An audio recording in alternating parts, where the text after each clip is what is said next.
A second hazard facing mass movements is the NGOization of resistance. It'll be easy to twist what I'm about to say into an indictment of all NGOs, but that would be a falsehood. In the murky waters of fake NGOs set up to siphon off grant money, or as tax dodgers, in states like Bihar, they're given as dowry. Of course, there are NGOs doing valuable work, but it's important to consider the NGO phenomenon in a broader context. In India, for instance, the funded NGO boom began in the late 1980s and early 1990s. It coincided with the opening of India's markets to neoliberalism. At the time, the Indian state, in keeping with the requirements of structural adjustment, was withdrawing funding from rural development, agriculture, energy, transport, and public health. As the state abdicated its traditional role, NGOs moved in to work in these very areas. The difference, of course, is that the funds available to them are a minuscule fraction of the actual cut in public spending. Most large funded NGOs are financed and patronized by aid and development agencies, which are in turn funded by Western governments, the World Bank, the UN, and some multinational corporations. Though they may not be the very same agencies, they are certainly part of the same loose political formation that oversees the neoliberal project and demands the slash in government spending in the first place. Why should these agencies fund NGOs?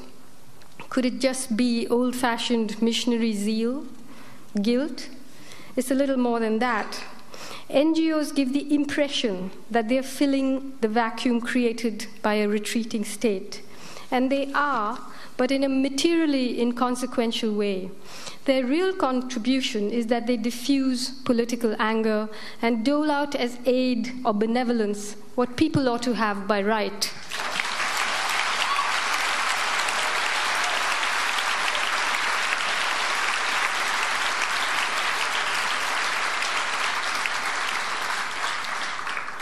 NGOs alter the public psyche. They turn people into dependent victims and blunt the edge of political resistance.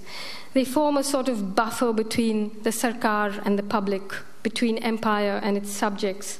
They have become the arbitrators, the interpreters, the facilitators. In the long run, NGOs are accountable to their funders, not to the people they're working amongst. They're what botanists would call an indicator species.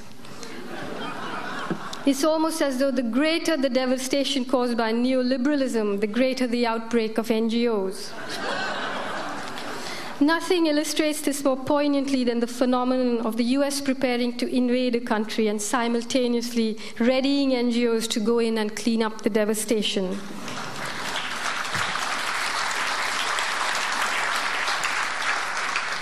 In order to make sure their funding isn't jeopardized and that the governments of the countries they work in will allow them to continue to function, NGOs have to present their work in a shallow framework, more or less shorn of a political or historical context, at any rate an inconvenient political or historical context. Apolitical, and therefore extremely political, distress reports from poor countries and war zones eventually make the dark people of these dark countries seem like pathological victims.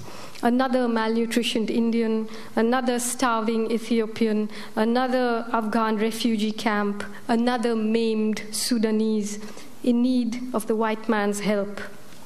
They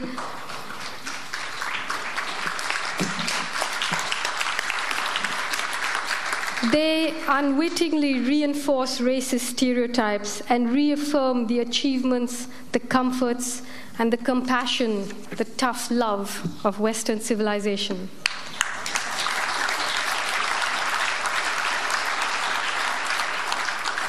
They're the secular missionaries of the modern world. But eventually, on a smaller scale, but more insidiously, The capital available to NGOs plays the same role in alternative politics as the speculative capital that flows in and out of the economies of poor countries. It begins to dictate the agenda. It turns confrontation into negotiation. It depoliticizes resistance. It interferes with local people's movements that have traditionally been self-reliant.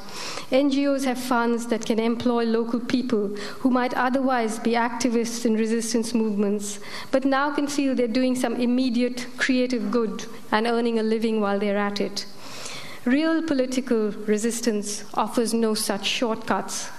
The NGOization of politics threatens to turn resistance into a well-mannered, reasonable, salaried 9-to-5 job with a few perks thrown in.